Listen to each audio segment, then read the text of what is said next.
शुभ प्रभात विद्यार्थियों। आज फिर हम हिंदी की कक्षा में मिल रहे हैं। हिंदी के पाठ्यक्रम में, आपके कोर्स 6 के पाठ्यक्रम में बहुत सारे कवियों को हम लोगों ने पढ़ा और वादों को भी पढ़ा। आज जिस कविता को लेकर हम लोग मिल रहे हैं वह कविता है प्रार्थना। सर्वेश्वर दयाल सक्सेना की यह कविता है। विद्यार्थियों, सर्वेश्वर दयाल सक्सेना के विषय में हम लोग बातें कर चुके हैं, उनका पूरा परिचय प्राप्त कर चुके हैं। आज उनकी कविता से हम लोग उनको देखेंगे और कविता का रसास्वादन करेंगे, देखेंगे कवि कविता में क्या कहना चाहते हैं, इस कविता का मूल प्रतिपाद्य क्या है, इस पर हम लोग चर्चा करेंगे और कविता के अर्थों को हम लोग, भावार्थ को हम लोग देखेंगे। ठीक है, तो चलिए ज़रा सा सर्वेश्वर दयाल सक्सेना के बारे में हम लोग बातों को जानते हैं। सर्वेश्वर दयाल सक्सेना के जीवन के विषय में हम लोगों ने चर्चा किया था, फिर एक बार चर्चा कर लेते हैं। सर्वेश्वर दयाल सक्सेना का जन्म 15 सितंबर 1927 ईस्वी को हुआ था और कवि का निधन 24 सितंबर 1983 ईस्वी को हुआ था। हम सभी जानते हैं कि उनका जन्म स्थान जिला बस्ती में है, उत्तर प्रदेश में है और कुछ प्रमुख कृतियाँ इनकी थी काठ की घंटियाँ, बांस का पुल, गर्म हवाएं, एक सूनी नाव, कुआनो नदी इत्यादि इनकी कविताएं थीं। कविता संग्रह के खूंटियों पर टंगे लोग इनका एक प्रमुख कविता संग्रह है, जिसके लिए इनको साहित्य अकादमी का पुरस्कार भी प्राप्त हुआ था और साथ ही साथ इनको बहुत सारे पुरस्कार प्राप्त हुए थे। हम लोगों ने इसकी चर्चा पिछली कक्षा में की थी। आज हम लोग प्रार्थना कविता पर चर्चा करने वाले हैं और उसके भावार्थ को हम लोग समझने वाले हैं। इसके पहले की कविता हम लोग शुरू करें, हम लोग बात करें कि प्रार्थना कविता की पृष्ठभूमि क्या है। मेरे विद्यार्थियों, यह कविता कवि का ईश्वर के प्रति एक आग्रह है, ईश्वर के लिए एक निवेदन है, लेकिन यह निवेदन बहुत साहस भरा है, बहुत आत्मविश्वास से पूर्ण है और कवि अपने साहस और अपने आत्मविश्वास से बिल्कुल भरा हुआ है और ईश्वर के समक्ष वह जाकर यह निवेदन करता है कि हे ईश्वर, मुझे आपसे कुछ नहीं चाहिए। देखें कवि क्या नहीं चाहिए और इस नहीं चाहने के पीछे कवि का क्या कारण है, इस पर हम लोग चर्चा करते हैं। कविता को देखते हैं।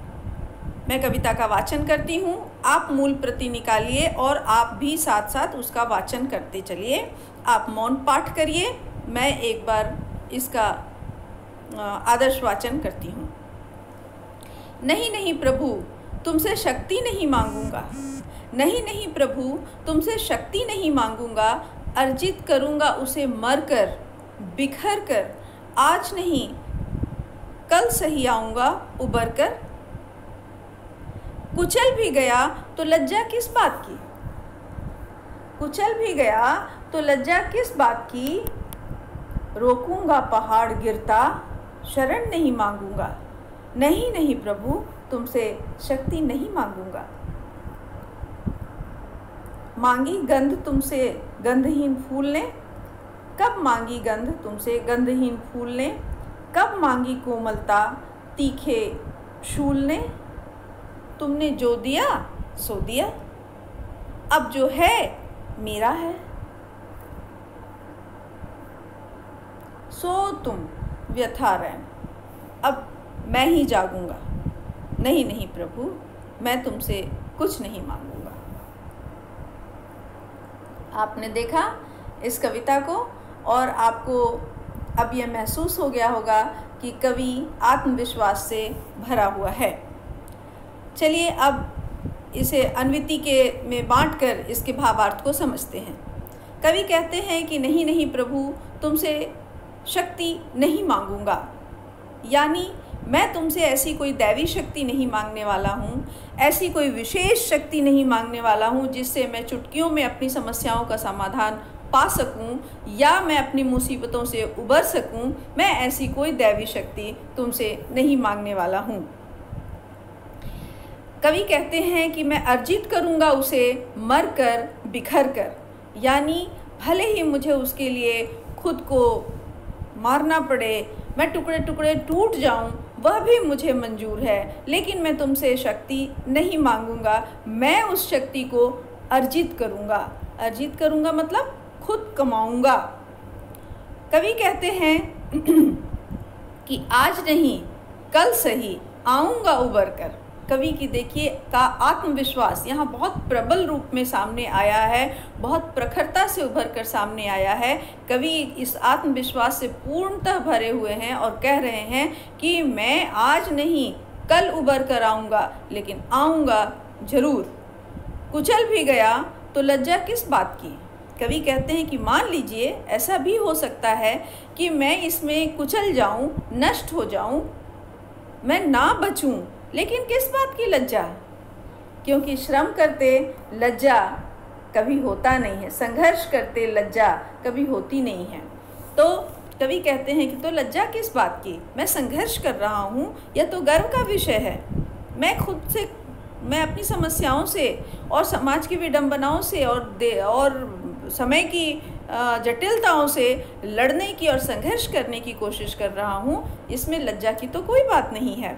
फिर कवि कहते हैं रोकूंगा पहाड़, शरण नहीं मांगूंगा। कवि कहते हैं कि जो ऊंचे ऊंचे पर्वत हैं, जो ऊंचे ऊंचे शक्तिशाली लोग हैं इस संसार में, जिनके पास बहुत बल है, बहुत ऊंचाई है, बहुत प्रतिष्ठा है, मैं उनको उनके अनाचार से रोकूंगा, उनसे लड़ूंगा, जूझूंगा, लेकिन उनकी शरण में नहीं जाऊंगा। मैं उनकी शरण नहीं मांगूंगा, उनके समक्ष नतमस्तक नहीं होऊंगा। नहीं नहीं प्रभु, मैं तुमसे शक्ति नहीं मांगूंगा। हे ईश्वर, यह सब करने के लिए मैं कोई दैवी शक्ति तुमसे नहीं मांगने जा रहा हूँ, मैं खुद अर्जित करूँगा और मैं खुद उनसे लड़ूंगा। कवि कहते हैं कि कब मांगी गंध तुमसे गंधहीन फूल ने। कवि कहते हैं कि इस संसार में बहुत सारे दबे कुचले लोग हैं, कमज़ोर लोग हैं, जिनके पास वो खूबसूरती नहीं, वो बल नहीं है, वो ताकत नहीं है, ठीक उसी तरह से जैसे गंधहीन फूलों की रचना तुमने की है। तो ऐसे गंधहीन फूल कभी तुमसे गंध मांगने गए? कब मांगी कोमलता तीखे शूल ने। और ये जो कांटे हैं फूलों के साथ, जो तुमने कांटे बनाए हैं, जो हमेशा उपेक्षित रह जाते हैं, घृणा के पात्र रह जाते हैं, उन कांटों ने कभी तुमसे कोमलता मांगी? तुमने जो दिया सो दिया। यानी हे प्रकृति, हे ईश्वर, तुमने जिसको जैसा बनाया वैसा बनाया। सभी अपने अपने पुरुषार्थ करते हैं, सभी अपने अपने कर्म करते हैं, सभी अपने अपने प्रकृति के अनुसार इस वातावरण में, इस संसार में अपना जीवन सार्थक करते हैं। जब ये सारी चीज़ें नहीं मांगते हैं तो इन सबको या हम सबको तुमने जो दिया वह दिया। अब जो तुमने दिया वही मेरा है, यानी मेरे पास वही शक्ति है। मैं अपनी शक्ति से, मैं अपनी जीवनी शक्ति से, अपनी जिजीविषा से, इन सारी विडंबनाओं से, उन पर्वतों से लड़ूंगा, संघर्ष करूंगा, उनको रोकूंगा। जो तुमने दिया है वही मेरा है, वही मेरा प्राप्य है, और मैं उसी को संजोकर उसी से आगे बढ़ूंगा। फिर कवि कहते हैं कि ईश्वर पर व्यंग करते हुए कहते हैं कि तुम व्यथा रैन। तुम पूरी रात जो यह रैन है, यह तुम सो, निरर्थक अपनी नींद तुम पूरी करो, तुम चैन से रहो। अब मैं ही जागूंगा। कवि का आत्मविश्वास प्रखरतम रूप में पुनः उभर कर आता है और कवि कहते हैं कि मैं कलम का सिपाही हूँ, मैं समय की नब्ज़ पर हाथ रखता हूँ, मैं आगे देख सकता हूँ, काल के आगे के क्रम को मैं देख पा रहा हूँ, क्योंकि मैं कवि हूँ। और मेरे जैसे लोग श्रमजीवी और कवि लोग हैं जो देख सकते हैं, वे जागेंगे उन रातों को भगाने के लिए जो रातें उनके ऊपर हावी हो गई हैं, जो अंधकार फैल गया है, उसके लिए अब हमें ही जागना होगा और मैं जागूंगा। नहीं नहीं प्रभु, इन सब के लिए तुमसे कोई शक्ति नहीं मांगूंगा, मेरी अपनी शक्ति ही पर्याप्त है और मैं उसी से इन अंधेरों से लड़ लूँगा, ये कवि कह रहे हैं। तो आपने देखा पूरी कविता को। चलिए पुनः इसका एक बार भावार्थ हम लोग पूरी तरह से करते हैं। कविता प्रार्थना कवि के अंतःचेतना की कविता है कवि के आत्मविश्वास की कविता है, कवि के साहस और संघर्ष की कविता है। कवि का उन शक्तियों को चुनौती देने की कविता है। कवि को अपनी शक्ति को, अपनी समूची शक्ति को और साहस को, पुरुषार्थ को समक्ष रखने की कविता है और समस्या से जूझने की एक चुनौती की कविता है। कवि ईश्वर को साक्षी मान के कहते हैं कि मैं उस शक्ति को स्वयं अर्जित करूंगा जिस शक्ति से मुझे इस संसार की जटिलताओं से, अपने जीवन की विडंबनाओं से और उन ऊंचे लोगों से, उन ताकतवर लोगों से लड़ना है। उस शक्ति को मैं खुद अर्जित करूंगा, मैं खुद कमाऊंगा और मैं खुद उससे संघर्ष करूंगा। कवि कहते हैं कि हो सकता है कि यह सब करते हुए मुझे मरना पड़े, मुझे टुकड़े टुकड़े तिल तिल बिखरना पड़े, लेकिन मुझे अफसोस नहीं होगा या मुझे यह करते हुए शर्म नहीं आएगी, क्योंकि मानव जीवन का अर्थ ही है संघर्ष करना और सत्य के लिए लड़ना। मैं उस सत्य के लिए, उस सत्कर्म के लिए, युद्ध करने के लिए अपनी शक्ति अर्जित करूँगा। हे ईश्वर, तुम मुझे मैं तुम्हारा दासत्व नहीं स्वीकार कर रहा हूँ, मैं अपनी शक्ति अर्जित करूँगा और उस शक्ति से मैं संघर्ष करूँगा। कवि कहते हैं कि मुझे यह सब करते हुए, बिखरते हुए, टूटते हुए, मरते हुए और जीते हुए मुझे कोई शर्म नहीं आएगी, क्योंकि श्रम में और संघर्ष में शर्म कैसी। कवि कहते हैं कि मैं आज नहीं तो कल अवश्य उबर जाऊंगा, आगे बढ़ जाऊंगा, मैं अपना जो साध्य है वो प्राप्त कर लूँगा, मैं अपने उद्देश्य को प्राप्त कर लूँगा। लेकिन इन सब के लिए मैं तुम्हारा दासत्व, मैं तुम्हारी शरण के लिए मैं कोई निवेदन नहीं कर रहा हूँ ईश्वर। वो कह रहे हैं, कवि फिर आगे कहते हैं कि मैं रोकूंगा पहाड़ गिरता। जो पहाड़ हम लोगों के ऊपर दुखों का गिर जाता है, जो मुश्किलें आ जाती हैं, जो ऊंचे ताकतवर लोग हैं जो हमारे ऊपर अत्याचार करते हैं, वो उन सारी शक्तियों को, उन दुस्साहस को और उन सारी अनाचारी शक्तियों को मैं रोकूंगा, मैं रोकने की कोशिश करूंगा, मैं उनसे संघर्ष करूंगा, उनके खिलाफ मैं आवाज़ उठाऊंगा, लेकिन मैं शरण नहीं मांगूंगा, मैं उनकी चाटुकारिता नहीं करूंगा, मैं उनकी शरण में नहीं जाऊंगा, मैं उनकी जी हुजूरी नहीं करूंगा, बल्कि मैं उन्हें रोकने की कोशिश करूंगा। कभी फिर कहते हैं कि नहीं नहीं प्रभु, तुमसे कोई शक्ति नहीं मांगूंगा और इन सब के लिए हे प्रभु, मैं तुमसे कोई विशेष शक्ति नहीं मांगने जा रहा हूँ,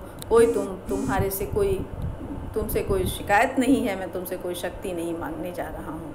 फिर कवि कहते हैं कि कब मांगी गंध तुमसे गंधहीन फूलों ने। कवि उपमा देते हैं कि बताओ भला, मैं तुमसे शक्ति मांगने जाऊँ क्या? तुमने जो विश्व में तरह तरह के उपादान बनाए हैं, तरह तरह के पुष्प बनाए हैं, पुष्पों के साथ तुमने कांटे भी बनाए हैं, जिन कांटों को कोई पसंद नहीं करता है, वैसे गंधहीन फूल भी तुमने बनाए हैं, जिन फूलों को कोई उपहार नहीं बनाता है, जिनकी कोई वेणी नहीं बनाता है, जिन्हें कोई अपने घर में सजाता नहीं है, ऐसे भी तुमने फूल बनाए हैं। और वे कांटे भी तुमने बनाए हैं जिन कांटों ने हर परिस्थितियों में जीना, रहना और हर कठोरतम से कठोरतम मौसम में खुद को जीवित रहना सीखा है, वे कांटे भी तुमने बनाए हैं। पर ऐसा करते हुए, खुद को जीवित रखते हुए, अपनी अस्मिता बचाते हुए भी वह लोगों का घृणा पात्र बना रहता है कांटा, वैसे कांटे भी तुमने बनाए हैं। तो क्या वे गंधहीन फूल तुमसे कभी गंध मांगने गए हैं? नहीं ना। वे खुद संघर्ष करते हैं अपनी अस्मिता के लिए। और वे जो कांटे हैं, वे तुमसे कभी कोमलता मांगने गए? वे भी नहीं गए। वे स्वयं संघर्ष करते हैं अपनी अस्मिता के लिए। वो सूखे से और तेज हवाओं से खुद जूझते हैं, कवि कह रहे हैं। तो कवि यह भी कह रहे हैं कि तुमने जो भी दिया वो दे दिया है, प्रकृति ने जो दिया है वह दिया है, अब इसमें वही मेरा है, जो तुम्हारा दिया हुआ है वही हमारा होता है। तो इस तरह से कवि जो हैं वो ईश्वर के समक्ष स्वयं को शक्तिशाली समझते हैं, स्वयं को मजबूती से स्वयं को रखते हैं और वो ईश्वर को चुनौती देते हैं। साथ ही साथ वो ईश्वर पर व्यंग भी करते हैं और कहते हैं कि तुम व्यथा रैन, यानी तुम तो अपनी निद्रा में सोए हुए हो, अपने गति में तुम हो। हे ईश्वर, लेकिन अब मैं जागूंगा, मुझे जागना होगा, मैं समय को समझूंगा और मुझे इन समय के साथ, इस समय की विसंगतियों से प्रतिकार करना होगा। इसलिए तुम अगर सोना चाहते हो तो सो जाओ, मैं जागूंगा, क्योंकि मैं कवि हूँ, मैं एक सजग प्रहरी हूँ, समय का एक सजग प्रहरी हूँ, इसलिए मुझे जागना होगा। और साथ ही साथ हे प्रभु, मैं तुमसे शक्ति भी नहीं मांगना चाहता, मैं तुमसे शक्ति भी नहीं मांगूंगा, मैं खुद अर्जित करूँगा। तो मेरे विद्यार्थियों, आपने इस पूरी कविता का भावार्थ समझ लिया अच्छे से। अब इस कविता में कोई भी ऐसे शब्द नहीं है जो मुश्किल शब्द हैं, कोई भी ऐसा कोई विशेष बात इसके अंदर छुपी हुई बात भी नहीं है। हाँ, ये सच है कि कवि ने इस कविता में अपने संघर्ष को, अपने साहस को, अपने आत्मविश्वास को सामने रखा है और वो मानते हैं कि समय के साथ जूझना जो होता है, उससे संघर्ष करना और अपनी समस्याओं का हल ढूंढना ही मानव का सबसे बड़ा धर्म होता है। कवि यह अपनी इस कविता का मूल प्रतिपाद्य यह प्रतिपादन करते हैं कि मनुष्य के अंदर पूरी शक्ति है कि वह अपनी समस्याओं से जूझे, और वह मनुष्य की मानव जन्म की सार्थकता भी यही है कि वह संघर्ष करे और अपने समय की जटिलताओं को सुलझाए। कवि यह कहते हैं कि मनुष्य की अपनी शक्ति इतनी अधिक है कि उसे ईश्वर से हर पल ईश्वर के समक्ष भिक्षुक बनकर नहीं खड़ा हो जाना चाहिए। इस कविता में कवि ईश्वर की प्रार्थना करते हैं और यह प्रार्थना एक आत्मविश्वासी मानव की तरह करते हैं, जो अपने समय के समक्ष, समय की परेशानियों के समक्ष मजबूती से शिलाखंड बनकर खड़ा है। कवि ये किसी प्रकार का दास्य भाव से या फिर बिल्कुल सेवक भाव से वो कवि प्रभु के समक्ष नहीं खड़े होते हैं, बल्कि एक आत्मविश्वासी भक्त की भांति खड़े होते हैं और कहते हैं कि तुमने जो दिया है वह बहुत है और उसी से हम अपना जीवन सार्थक कर सकते हैं। मेरे विद्यार्थियों, आप अच्छी तरह से समझ गए होंगे कविता को और इस कविता का आपने आनंद भी लिया होगा और इस कविता के भावार्थ को भी आप अच्छी तरह समझ गए होंगे। अब कविता का पाठ कीजिए और मैं इसका PDF आपको भेज दूंगी। आज की कक्षा इतना ही और बहुत बहुत शुभकामना फिर से, और आज के लिए इतना ही, बस विदा, बाय बाय।